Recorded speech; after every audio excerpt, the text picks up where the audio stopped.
তিনটি অপরাধ কখনো করবেন না। কয়টি অপরাধ? তিনটি অপরাধ কখনো করবেন না। এক নাম্বার হলো শিরক করা যাবে না। এক নাম্বার কি? শিরক করা যাবে না।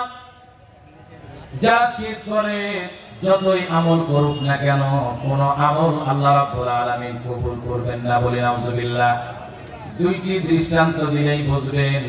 বাজারে চলে গেছেন, যাওয়ার পরে হঠাৎ করে স্ত্রী ফোন দিয়ে বলল বাসায় মেহমান এসেছে, কিছু গুড় নিয়ে আসো, আর কিছু চাল নিয়ে আসো, আর কিছু দুধ নিয়ে আসো। আপনি চিন্তা করলেন পায়েস রান্না করবে, গুড় নিলেন, এরপর চাল, অন্য কোনো পাত্র নাই, একই পলিথিনের মধ্যে চাল নিলেন, এরপর দুধ। চিন্তা করলেন বাসায় গিয়ে তো ঘেটে ফেলবে, একই জায়গায় নেই। কিছুক্ষণ পরে স্ত্রী ফোন করে বলছে, শোনো, বাসায় যেহেতু কেরোসিন নেই, বাতি জ্বালাতে হবে, হারিকেন জ্বালাতে হবে, কেরোসিন নিয়ে এসো। দোকানে চলে গেলেন, যাওয়ার পরে বললেন একটু কেরোসিন দেন, একটু কেরোসিন দেন। বলল যে কোথায় দিব?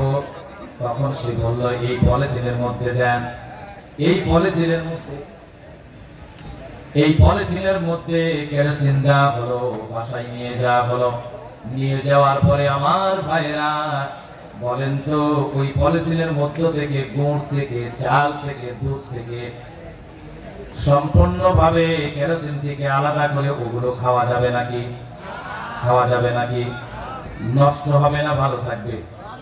নষ্ট হয়ে যাবে।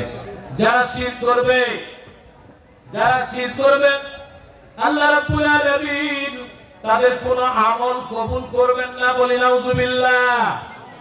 যারা সাইকেল চালান, যারা ভ্যান চালান, লক্ষ্য করে দেখবেন, যদি আপনার এই টায়ারে, টিউবে যদি আপনার 60টি ফুটা হয়ে যায়, সকল ফুটাগুলি আপনি সারালেন, কিন্তু একটা ফুটা আপনার সাইকেলে কিংবা ভ্যানের টিউবের 60টি ফুটা ছিদ্র হয়ে গেছে, লিক হয়ে গেছে। এই লিকগুলি 60টির মধ্যে 6টি আপনি সারালেন, একটি আপনি সারালেন না। আবার হাওয়া দিয়ে আপনি নতুন করে সাইকেলে ভ্যানে উঠলেন। বলেন তো, হাওয়া দেওয়ার পরেও ওই টিউবের মধ্যে বাতাস থাকবে না, চলে যাবে? কেন? কারণটা কি? 6টি তো আপনি পরিষ্কার করেছেন, ক্লিয়ার করেছেন, বুঝিয়ে দিয়েছেন, থাকবে না। একটি ফুটা থাকার কারণে বাতাস চলে যাবে। আল্লাহর বান্দাগুলি যখন শিরক করবে, নামাজ পড়বে, রোজা করবে, হজ করবে, যাকাত দেবে, শিরক থাকার কারণে ওই ফোঁটা যেমন, ওর মধ্যে কোনো বাতাস থাকে না টিউবের মধ্যে। আল্লাহর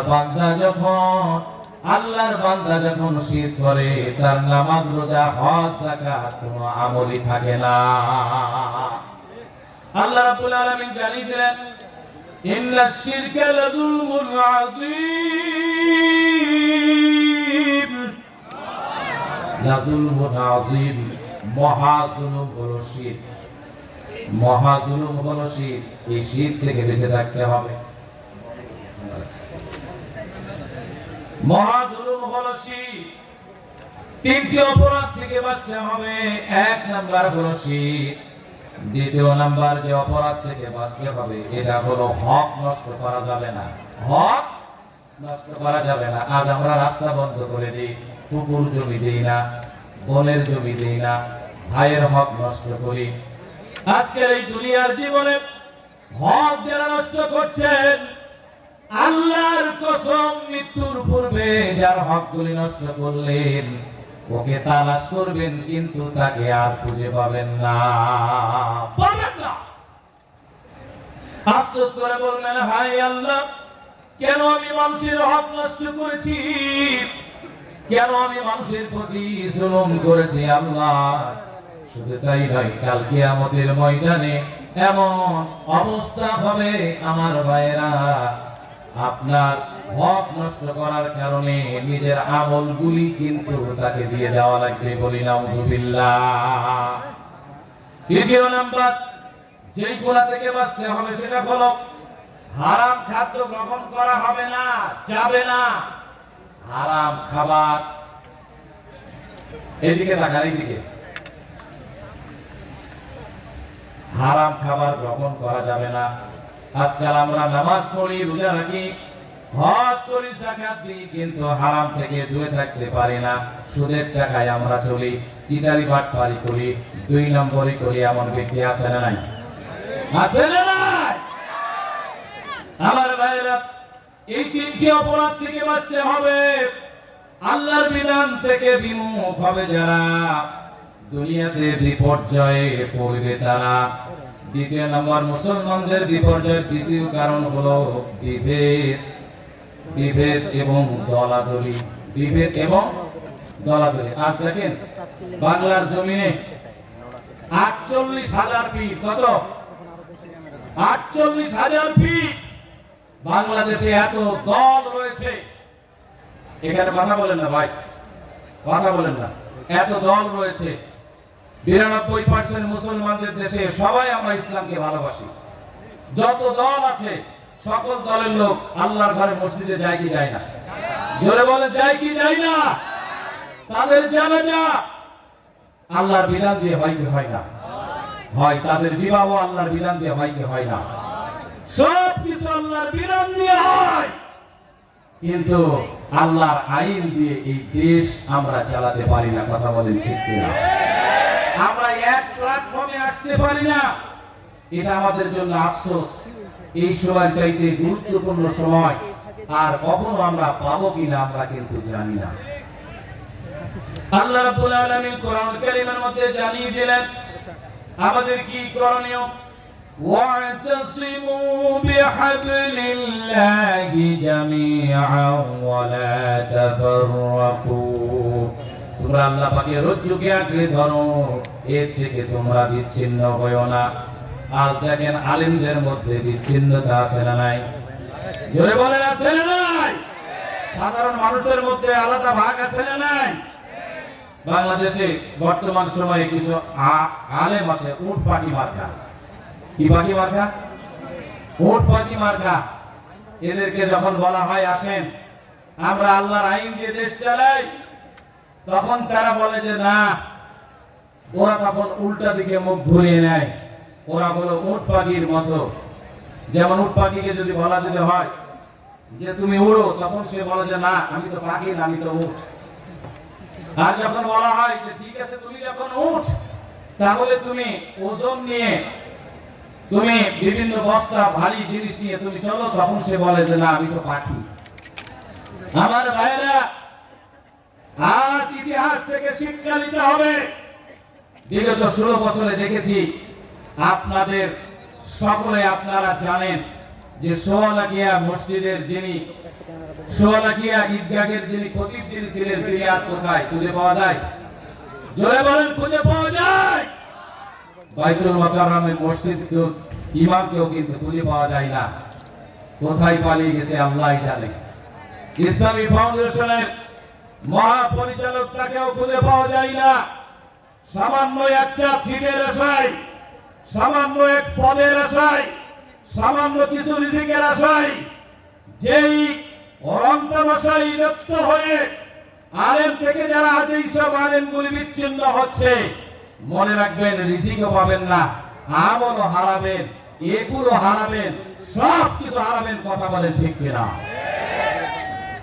সম্মানিত ভাইরা আমার, বিভেদ ও দলাদলি করা যাবে না।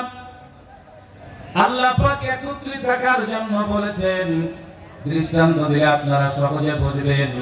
যখন প্রচন্ড পরিমাণ যখন বন্যা হয়ে যায়, বন্যার সময় লক্ষ্য করে দেখবেন কিছু পিঁপড়া এক জায়গায় জমাট বেঁধে আসে, থাকে কি থাকে না? এক জায়গায় জমাট বেঁধে থাকে।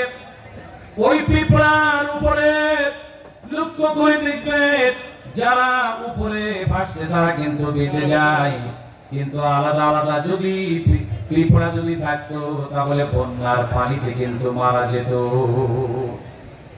এরপরে আপনারা দেখলেন আপনার বাড়িতে ঝাঁটা খিল আছে, একটা খিল দিয়ে সূচো কিংবা ইঁদুর আপনি মারতে পারবেন না, কিন্তু এই খিলগুলো যখন এক জায়গায় করে যখন বাঁধবেন, ঝাঁটা তৈরি করবেন, তখন সূচো কিংবা ইঁদুরকে মারা সম্ভব।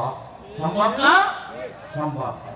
আপনারা দেখেছেন মিডিয়ার মধ্যে কিছু শ্রীগার মহিষকে ধরে খাচ্ছে, অথচ একটা শ্রীগাল, সামান্য ছোট একাধিক শ্রীগাল মিলে একটা মহিষকে ধরে খাচ্ছে। এদের ঐক্যবদ্ধতার কারণে এটা কিন্তু সম্ভব। আজকে বিশ্বাস করি ছাপ্পা মহলের বর্গমাইল এই সোনার বাংলাদেশে দল মত নির্বিশেষে আগামী দিন যদি মুসলমানের বাচ্চা যদি হয়, এক প্ল্যাটফর্মে যদি আসতে যদি চাই, একই সঙ্গে যদি থাকতে যদি চাই, আর আল্লাহর আইনকে যদি মানে, আমি বিশ্বাস করি আগামী দিন এই বাংলাদেশ হবে ইসলামের বিশ্ব, ইসলামের বাংলাদেশ। আগামী দেশ হবে ইসলামের বাংলাদেশ। অবৈধ মুসলমান সেই বাংলাদেশ উপহার দেওয়ার জন্য যদি ডাক আছে, ইনশাআল্লাহ সেই ডাকে সাড়া দেওয়ার জন্য রাজি আছি তো ইনশাআল্লাহ। আমার ভাইরা, 47 দেশ ভাগ হয়েছে শান্তির জন্য, কিন্তু এখনো শান্তি ফিরে পাই নাই। 52তে ভাষার জন্য জীবন দেওয়া হয়েছে রফিক সালাম, রফিক জব্বার, শান্তি এখনো পাওয়া যায় নাই। 71 জীবন দিয়েছে, এখন এই জমিনে শান্তি ফিরে আসে নাই।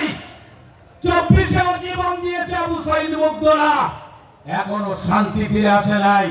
এই জমিনে শান্তি ফিরে আসার জন্য কেবলমাত্র আল্লাহর কোরআন দরকার। কথা বলেন ঠিক কিনা? আল্লাহর কোরআন ছাড়া কখনো এই জমিনে শান্তি আসতে পারে না। অবৈধ মুসলমান আল্লাহর জমিনে আল্লাহর দ্বীন কায়েম করার জন্য, এটা কোন দলের কোন দাবি নয়, এটা ঈমানের দাবি, এটি আল্লাহর দাবি, এটা কোরআনের দাবি। অবৈধ মুসলমান কাঁধে কাঁধ রেখে এই জমিনে দ্বীন কায়েমের জন্য যদি আবার যদি 24-এর প্রয়োজন হয়, 52-এর প্রয়োজন হয়, 71-এর প্রয়োজন হয়, 47-এর প্রয়োজন হয়, কারা কারা দিয়েছেন দুহাত তুলে আল্লাহরে দেখা।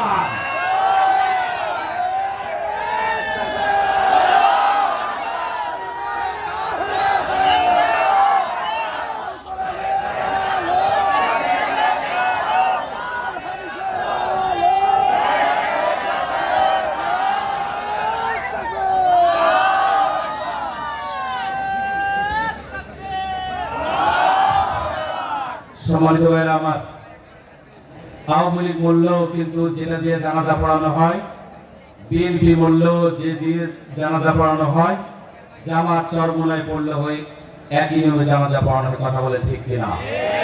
আমার ভাইরা বলতে চাই, এই জমিন হলো শহীদ ওলি আউলিয়ার জমিন, শহীদ গাজীর জমিন। এই জমিন ইনশাআল্লাহ একদিন ইসলামের পতাকা পথ করে উঠবে ইনশাআল্লাহ। কিন্তু আমাদের মন মানসিকতা পরিবর্তন করতে হবে। দলের মধ্যে আমরা আটকা পড়ে থাকলে হবে না, আমাদেরকে আটকা পড়ে থাকতে হবে কোরআনের কাছে। কোরআন কি বলছে? কথা বলেন ঠিক কিনা? কোনো বিভেদ থাকা যাবে না, কোনো দলাদলি করা যাবে না।